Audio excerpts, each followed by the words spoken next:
So in my past videos, I've kind of alluded to the idea that I may be interested in certain esoteric concepts and other occult type um, topics such as sacred geometry and I guess magic, whatever that is. I don't really know.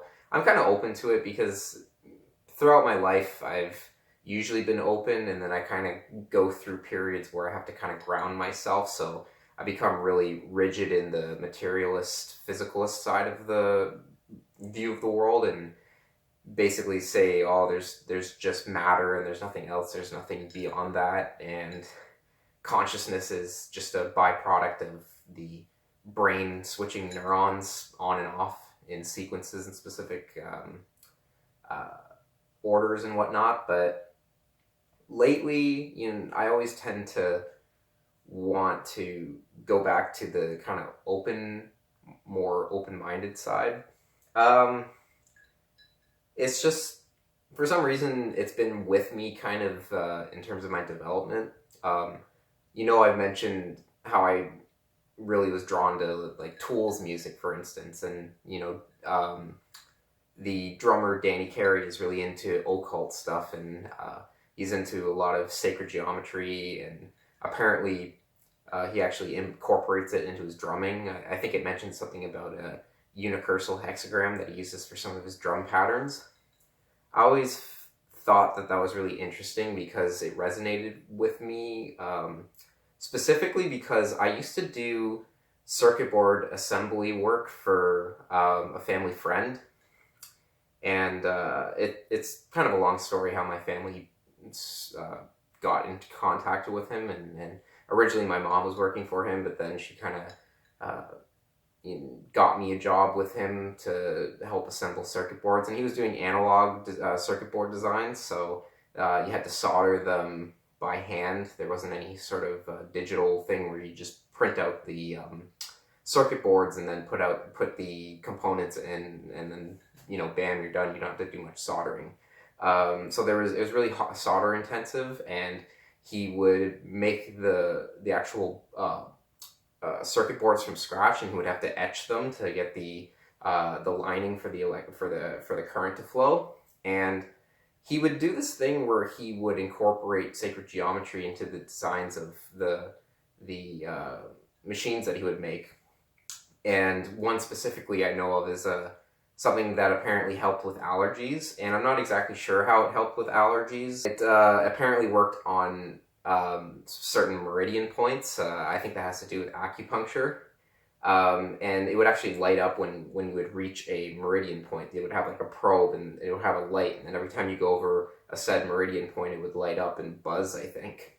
And this supposedly was actually getting real results in terms of healing people's allergies and other things, because they had basically courses where they would teach practitioners how to use this machine, and people were coming back and claiming that their allergies were cured. So I'm not exactly sure what to make of that. That's always been the weird kind of thing, because if it didn't work and it was just pseudoscience, then they wouldn't really have a steady business and need to keep making more. So these things were I don't know exactly how hot of an item they were, but they were definitely a money maker in terms of the results that they were getting. So it always confused me that something that was based on a science that doesn't really seem like hard science in terms of exactly know what's going on. It seems to show a result, and I don't really know if that can be contributed to the placebo effect or not, but it was definitely something that was really very interesting to me. What was really interesting about this specifically, the reason why I'm mentioning it, is because he would etch certain sacred geometry designs in the actual boards, so the current would be flowing through these designs. Specifically, one that he used was a Chartres labyrinth.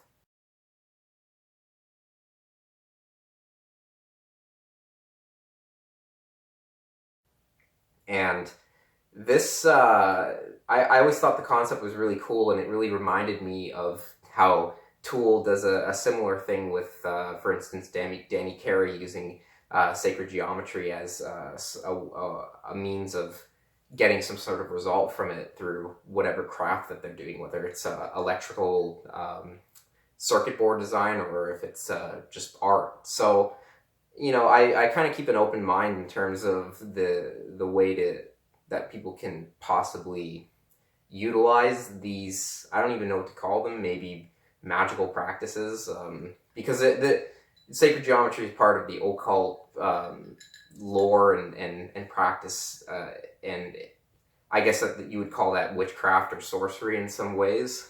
But yeah, that was an experience that I had with it that were kind of connecting in terms of my favorite band and the work that I was doing to make money on the side while I was going to school, because I was 15 when I had that job.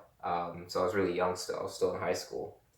So it's cool how I got exposed to those kinds of concepts. And the guy that I worked for, he had a lot of pictures of like UFOs. He followed a lot of the UFO stuff and was really into a lot of really esoteric, secret ideas and things like that. A lot of people would call it woo, and maybe at times I would too. I don't really know. I'm a pretty skeptical person, so I always try to keep a scientific judgment over something just to make sure that I'm not completely deluding myself. But I tend to want to keep an open mind to occult stuff just because it really resonates with me.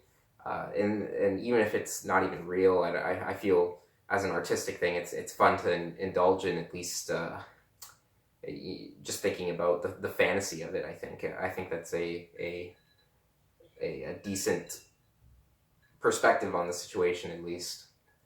But yeah, all that stuff and just adding psychedelics into the mix of that, because once I got to 16, I started to experiment with mushrooms and things, and that brought in the whole sacred geometry and all that. So I had the past of working at that place, which was really tool-like. Like, it was the tool equivalent of working at a job, just because all of the same mystical ideas were there, and sacred geometry and all of that, the mystical side of everything. So I guess as my upbringing kind of went through all those things, it just kind of resonates with me in a way. And even though I try to maintain a materialist outlook, I just feel like I'm gravitating towards it all the time. So I might as well just kind of give in and kind of research it a little bit and kind of get into it, just mainly for fun, for anything, just to, I guess, get more creativity and increase my imagination power, I guess.